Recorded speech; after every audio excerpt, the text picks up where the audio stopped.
Защо пътувах 12 часа в автобус бременна в седмия месец? Ама как защо? Заради безплатното плюскане, купона и времето само двамата съпруга ми.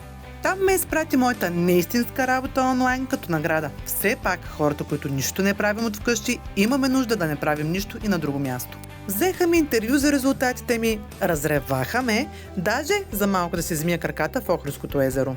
Иначе, къде другаде бихте видели дива селенка на бизнес конференция? Момичетата оправиха външния ми вид и ме качиха на сцената да дефилирам малко с тумбака. И разбира се, в паузите кака ви яде.